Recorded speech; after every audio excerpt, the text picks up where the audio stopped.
கர்த்தருக்கு பிரியமானவர்களே, கர்த்தர் மோசேயை அழைக்கிறார். நீ போய் இஸ்ரவேல் ஜனங்களை ரட்சித்து விடுதலையாக்கு என்று அழைக்கிறார்.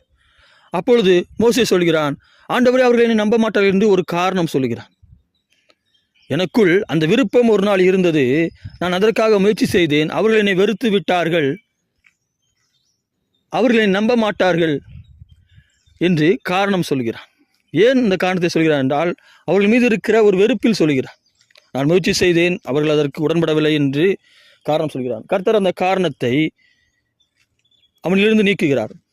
அவனுக்கு கோலை கொடுத்து, இந்த கோலை கொண்டு சில காரியங்களை நீ செய்வாய், கீழே போடு, அது பாம்பாய் மாறும், அதை திரும்பவும் அது வெறும் கோலாய் மாறும் என்றும் அவனுடைய கைகளை குறித்தும் சொல்வதை நீங்கள் அறிந்திருக்கிறீர்கள். அப்படியானால் உங்கள் காரணங்களை அவர் தவிடுபடியாக்குவார். கர்த்தர் உங்களிடத்தில் பேசுவதற்கான காரணம், நீங்கள் ஏதோ காரணங்களை சொல்லிக்கொண்டே இருக்கிறீர்கள். கர்த்தர் சொல்கிறார், அந்த காரணத்தை தவிடுபடி ஆக்குவேன் என்று சொல்கிறார். அப்படித்தான் பாருங்கள். அடுத்த ஒரு காரணத்தை சொல்கிறான். சொல்வார்களா, பதிலை பாக்கெட்டிலே வைத்திருக்கிறான் என்று சொல்வார்களா? அப்படி அவன் பதிலை பாக்கெட்டிலே வைத்திருந்தான். மீண்டும் ஒரு காரணத்தை சொல்கிறான், நான் திக்குவாயன் என்று சொல்கிறான். கர்த்தர் உடனே அந்த காரணத்தை தவிடுபடி ஆக்குகிறார். என்ன சொல்கிறார்? உன் ஆரோன் வருகிறான், உன் சகோதரனாய் ஆரோன் வருகிறான், அவன் உன் வாயாய் இருப்பான் என்று சொல்கிறார். இப்பொழுது இதே போல தேவன் உங்களை ஒரு இடத்தில் அனுப்புகிறார் என்று நீங்கள் வைத்துக் கொள்ளுங்கள். நீங்கள் வேலையை பார்க்கலாம், இல்லை என்றால் ஊழியக்காரராக இருக்கலாம், நீங்கள் ஒரு தகப்பன் ஸ்தானத்தில் இருக்கலாம், ஏதோ ஒன்றில் இருக்கிறீர்கள். தேவன் இப்படி உங்களை ஒரு இடத்தில் அனுப்புகிறார். அப்பொழுது நீங்கள் போய் அவரிடத்தில் பேசுகிறீர்கள். அவர்கள் நீங்கள் சொல்வதற்கு உடன்படவில்லை. இரண்டாவது முறையும் பேசுகிறீர்கள், உடன்படவில்லை. அப்படி என்றால் நீங்கள் என்ன செய்வீர்கள்? அவளை விட்டுவிடுவீர்கள் அல்லவா? ஆனால் பாருங்கள், தேவன் அப்படி செய்கிறவராக இல்லை. அப்படி என்றால் என்ன அர்த்தம்? தேவனுடைய கேரக்டர் அது கிடையாது, தேவனுடைய குணம் அது கிடையாது. தேவன் பாருங்கள், தேவன் உங்களிடத்தில் ஏன் இப்பொழுது பேசிக்கொண்டு இருக்கிறார்? அவர் வாசப்படி நின்று கதவை தட்டிக்கொண்டே இருக்கிறார். ஏன்? நீங்கள் திறக்கும் வரை தட்டிக்கொண்டே இருப்பார். அதுதான் அவருடைய கேரக்டர். அப்படித்தான் பாருங்கள், தேவன் உங்களிடத்தில் உங்களை ஒருவரிடத்தில் அனுப்பினால் நீங்கள் அப்படித்தான் பேச வேண்டும். அவர்கள் காரணங்களை எல்லாவற்றையும் தவிடுபடி ஆக்க வேண்டும் என்று கர்த்தர் சொல்கிறார். அது மாத்திரமல்ல, உங்களுக்குள் காரணங்கள் இருக்கலாம், பலவீனங்கள் இருக்கலாம். அந்த காரணங்கள் பலவீனங்களாக, பிரச்சனைகளாக, ஏதோ ஒன்றாக இருக்கலாம். கர்த்தர் சொல்கிறார், அந்த காரணங்கள் எல்லாவற்றையும் தவிடுபடி ஆக்குவேன் என்று கர்த்தர் சொல்கிறார்.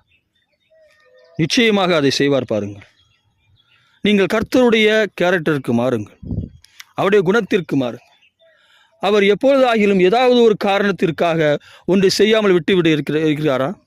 அந்த காரணங்கள் பலவீனங்களாக, குறைகளாக, ஏதாகிலும் ஒன்று இருக்கலாம். யார் இடத்திலாவது அப்படி விட்டு சென்று இருக்கிறாரா? இல்லை அல்லவா? இப்படித்தான் 5000 பேருக்கு போஷிக்க வேண்டியிருந்த இடத்திலே இருந்த ஒரு 5 அப்பம் 2 மீனை கொண்டு தேவன் போஷித்தார் அல்லவா? தேவன் காரணங்களை பார்ப்பதில்லை. தடைகள் எவைகளாக இருந்தாலும் நீங்கள் அப்படி சொல்லிக் கொண்டிருந்தால் கர்த்தர் சொல்லுகிறார், நான் யார் தெரியுமா? காரணங்கள் எல்லாவற்றையும் தவிடுபடி ஆக்குறவர் என்று சொல்கிறார். நீ யாரை தொழுது கொண்டு இருக்கிறாய் என்று தெரியுதா? இப்படிப்பட்ட சர்வ வல்லவரை நீ தொழுது கொண்டு இருக்கிறாய். இப்படிப்பட்ட சர்வ வல்லவரை தெய்வமாய் கொண்டிருக்கிறபடினால் உன் காரணங்கள் எல்லாவற்றையும் தவிடுபடி ஆக்குவேன் என்று கர்த்தர் சொல்கிறார். அதாவது அதை நாம் ரிசீவ் பண்ணுவதற்கு நீங்கள் பெற்றுக்கொண்டதை நீங்களும் பிறருக்கு கொடுக்க வேண்டும். கர்த்தர் ஏன் இதை உங்களிடத்தில் பேசிக்கொண்டிருக்கிறார் என்றால், தேவன் உங்கள் காரணங்கள் எல்லாவற்றையும் மாற்றப் போகிறார். நீங்கள் சொல்லிக்கொண்டு வந்த எல்லா காரணங்களையும் அவர் மோசேக்கு செய்தது போல நிறைவாக்கப் போகிறார். அந்த காரணங்கள் ஒன்றுமில்லாமல் பண்ண போகிறார். அதை செய்ய போகிறபடினால் உங்களிடத்தில் சொல்லுகிறார், நீங்களும் பிறர் ஏதாகிலும் காரணம் சொன்னால் அவர்களை விட்டு விடாமல் அவர்களுக்கு அதைகளை புரிய வையுங்கள். அந்த காரணங்களை விளக்குங்கள். அந்த காரணத்தின் காரியங்களை நீங்கள் விளக்குங்கள் என்று கர்த்தர் சொல்லுகிறார். நான் உங்களுக்கு எதை செய்தேனோ அதையே பிறருக்கு நீங்கள் செய்யுங்கள் என்று கர்த்தர் சொல்லுகிறார். கர்த்தர் உங்களிடத்தில் பேசிக்கொண்டிருப்பதே உங்கள் எல்லாவற்றையும் நீக்குவதற்குத்தான். அதற்கு நீங்கள் ஒரு காரியத்தை செய்யுங்கள். பிறரிடத்திலே கர்த்தரை குறித்து பேசுகிற பொழுது, உங்கள் வேலை காரியமாக பேசுகிற பொழுது, உங்களுக்குரிய படிப்புக்குரியவர்களை குறித்து பேசுகிற பொழுது, ஏதோ ஒன்றை குறித்து நீங்கள் பேசுகிற பொழுது, இல்லை என்றால் உங்களுக்கே நீங்கள் பேசுகிற பொழுது திரும்ப திரும்ப பேசிக்கொண்டே இருங்கள்.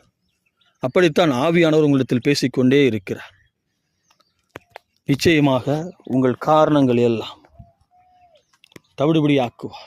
ஆமென்.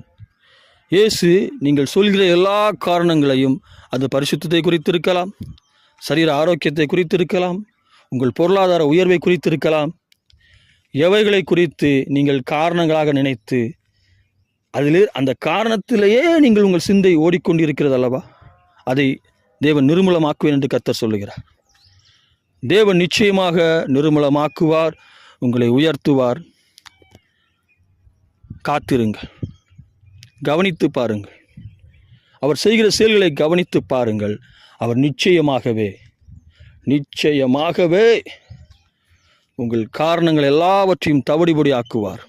இயேசுவின் நாமத்தினாலே ஆமேன், ஆமேன்.